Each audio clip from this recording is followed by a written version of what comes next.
I'm declaring a public health emergency of international concern over the global outbreak of novel coronavirus.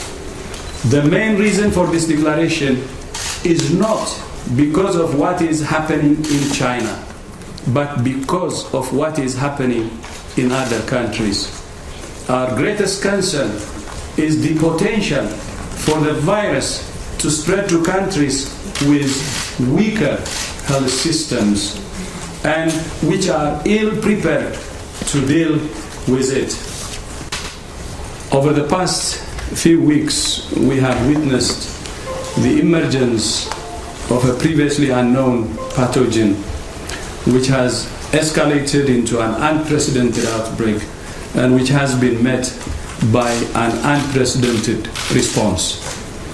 As I have said repeatedly since my return from Beijing, the Chinese government is to be congratulated for the extraordinary measures it has taken to contain the outbreak, despite the severe social and economic impact those measures are having on the Chinese people.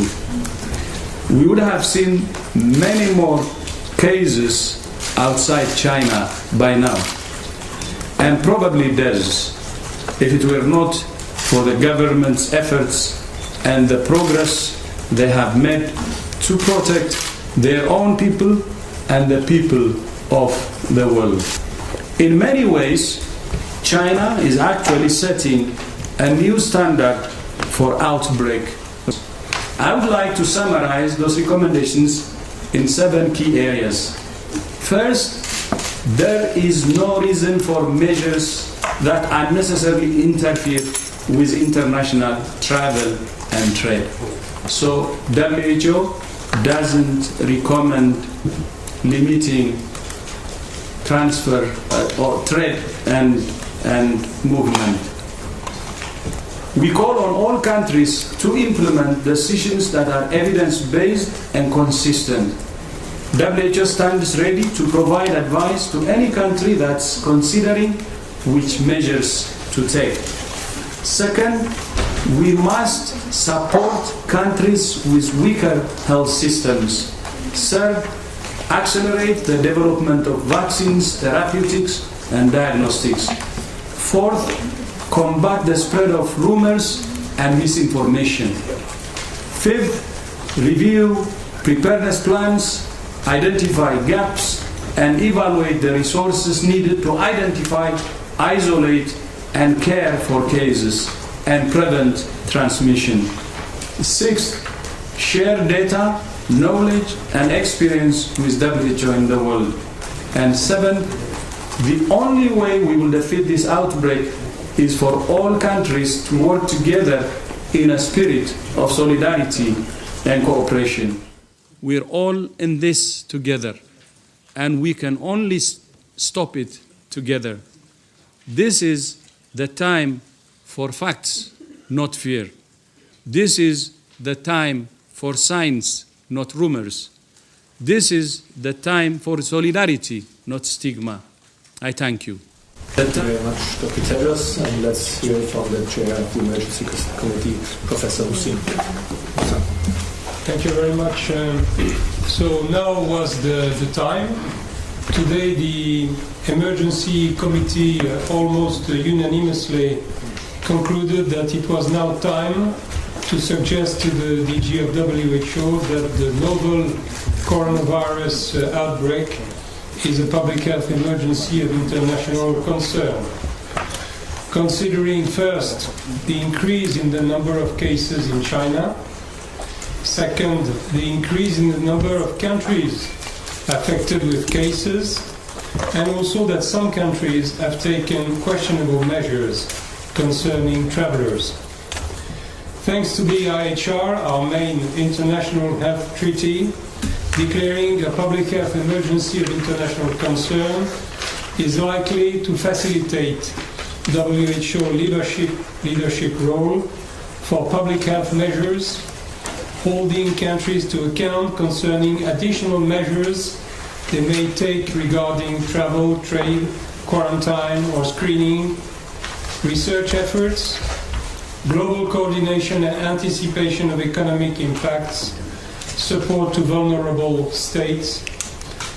Declaration of a fake should certainly not be seen as a manifestation of distrust in the Chinese authorities and people, which are doing tremendous efforts on the front line of this outbreak with transparency, and let us hope with success. Novel coronavirus has placed its crown in several countries. Some are able to try to cope with new cases. For some others, it will be more difficult, and declaration of a public health emergency of international concern should open ways to facilitate this task. The DG just declared a novel coronavirus event as a public health emergency of international concern. For this purpose, the Emergency Committee has formulated advices that could become temporary recommendations concerning WHO, China, and affected or non-affected countries, and this will be detailed in the statement about public health measures, travel, research, international cooperation, and coordination. Thank you.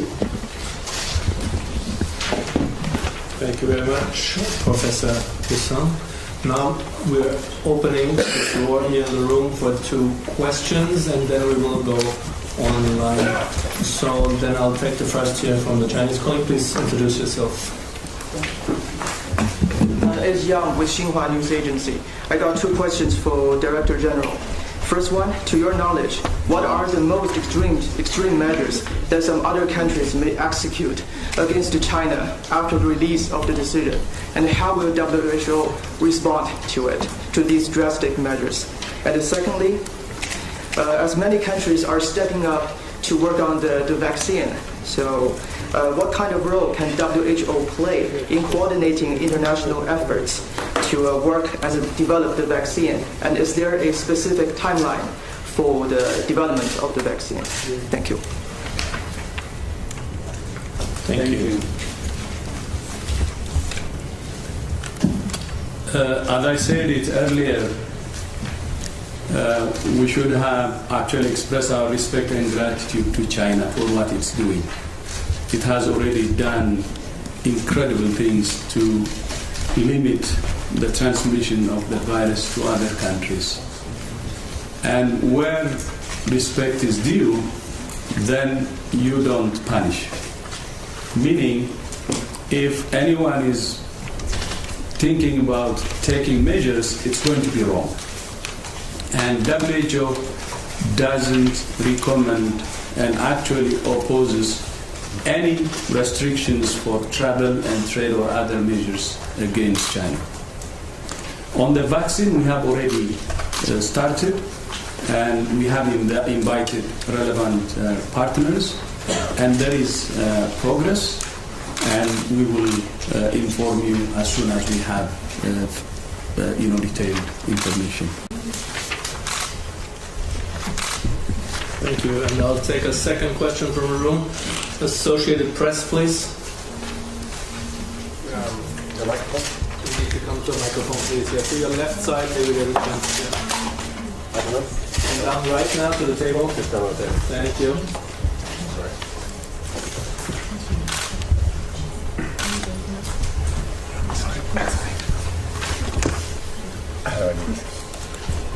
Can you hear me? Hi, this is Jamie from Associated Press. Dr. Tedros, thank you very much. 2 quick questions. One is, I'm not quite sure about the travel recommendations. It sounds like you and Dr. Hussin are saying different things. The WHO is not recommending a travel recommendation, but that countries themselves should be allowed to. So how does that all fit together? Because as you know, there are a lot of countries that are already reacting. And then the second question just has to do with your visit to Xi Jinping. And I just want to make sure that we understand when the last time that a DG like you flew to a country to meet with a head of state during an evolving outbreak to request more detailed data and permission. Why was that necessary? And if China was responding efficiently and transparency, if China was responding transparently and efficiency. Why was that necessary? Thank you. Thank you very much, Jamie, Dr. Tedros, and possibly also Professor Hussain. But maybe you want to first start with. Yeah, I would be happy to give the travel. We don't recommend travel or trade restrictions at WHO. And what I said and what Professor Usa said are actually the same. But I would be glad if Professor also can comment on that. And on my trip to China, I have done it to other countries too before. So, going to the field, visiting countries, having first-hand information is very important. And that's why I had to visit to see for myself what's happening. And I came back so impressed.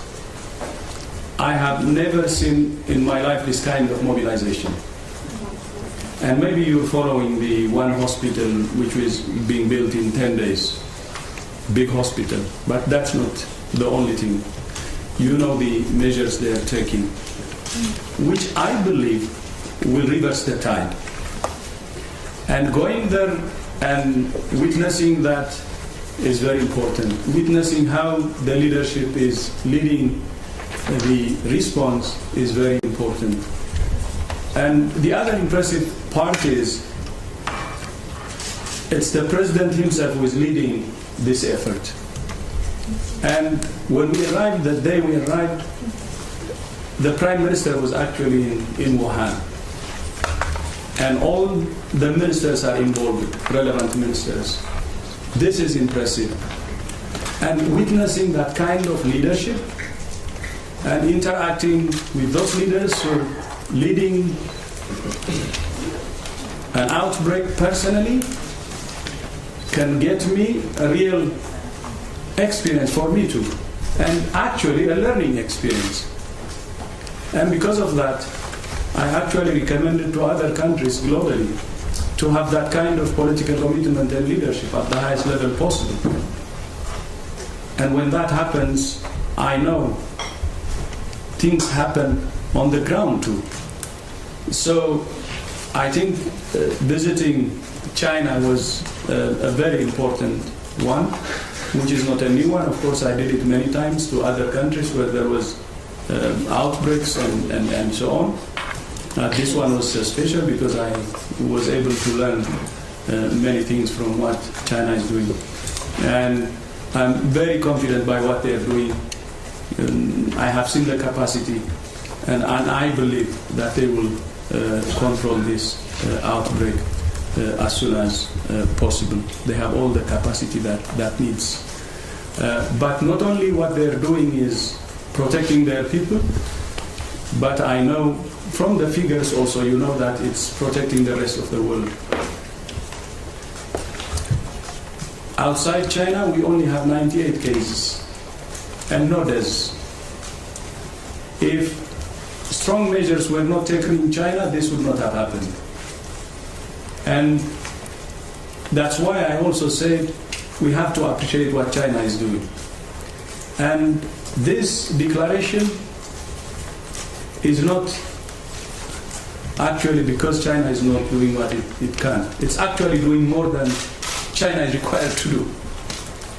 This is to protect especially countries with weaker health system and to prepare for that.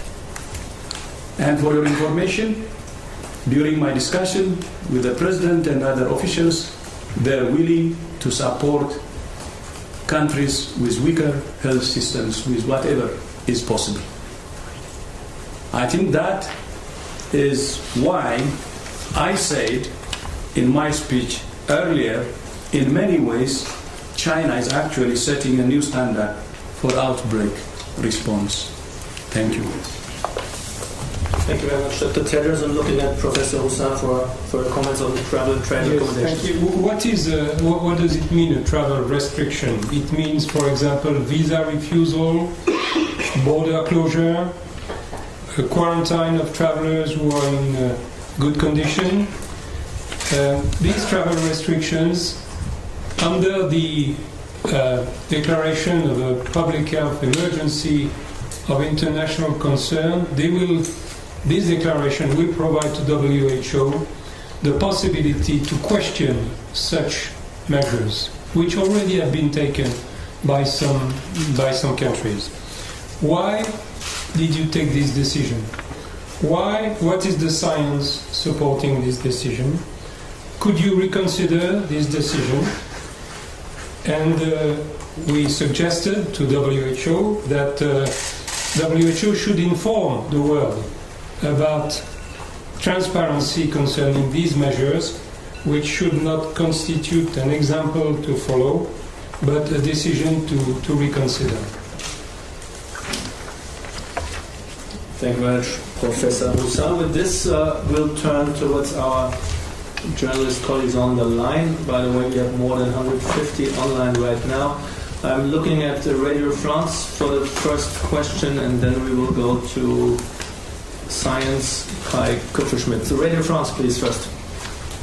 Oui, bonjour, Jérémy Lange pour Radio France. Une question peut-être pour le docteur Roussin. Être plus précis peut-être sur les évacuations. Parmi les mesures que vous jugez néfastes qui ont été prises par certains pays, votre opinion précise sur les évacuations et sur la fermeture de certaines liaisons entre les pays occidentaux et la Chine. Je voudrais avoir votre commentaire là-dessus. Est-ce que vous pensez que c'est là aussi des mesures qui sont pas nécessaires et qui sont néfastes? Merci bien, but could you please repeat for the journalists in the room and our listeners your question in English? Thank you. Oh, of course. The question was about the evacuation that was taken from certain countries, among them France. Do you consider that it is an unnecessary measure, and also the fact that some countries, again France, like you have no direct flights now from Air France, from Paris to China. Do you consider those measures unnecessary too? Thank you. Well, the evacuations from the citizens of some countries who are presently in the Hubei province, they are measures that some countries are able to take because they have the capacity to do it, logistically speaking.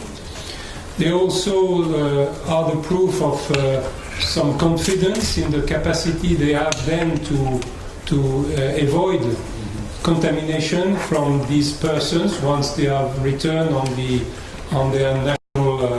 in their national state. So this is why it is a measure that some countries are able to take, but clearly not all countries can do that. It's probably a situation which is a little bit exceptional. This is the only thing I can say about that. Thank you very much. I hope this answers your question. With this, we turn to Science Magazine. Kai Kupferschmidt, please. Thanks. This is probably for Tedros.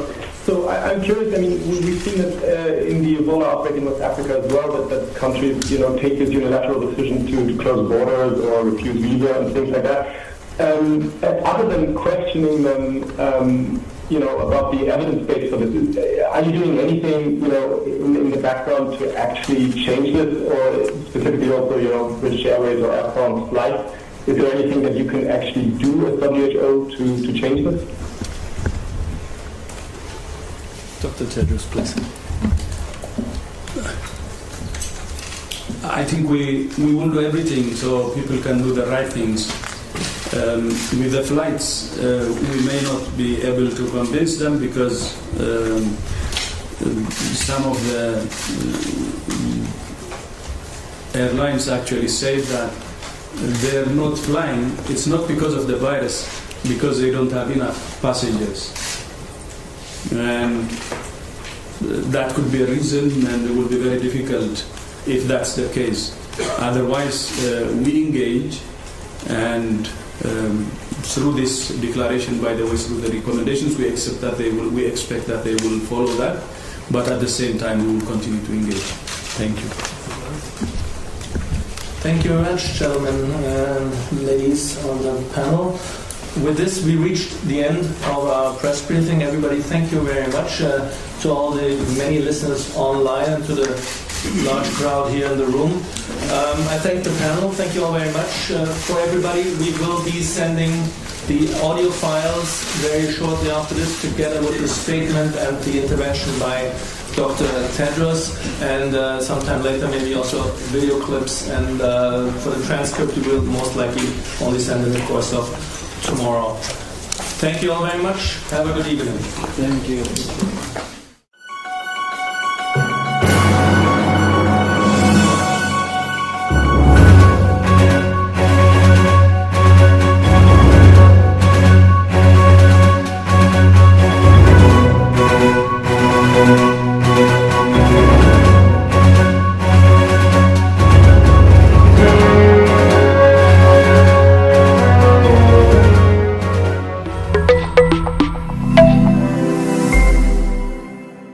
देश का पहला mobile TV जो लगातार आपको रखेगा ताजा खबरों से अपडेट। घर से दूर हो या दफ्तर से बाहर, आप कहीं भी हो, खबर छूटेगी नहीं। हर मिनट में ताजा हेडलाइंस के साथ राजनीति, खेल, मनोरंजन, लाइफस्टाइल और तमाम दुनिया भर की खबरें। News 360 degree TV 24/7 live TV, breaking boundaries.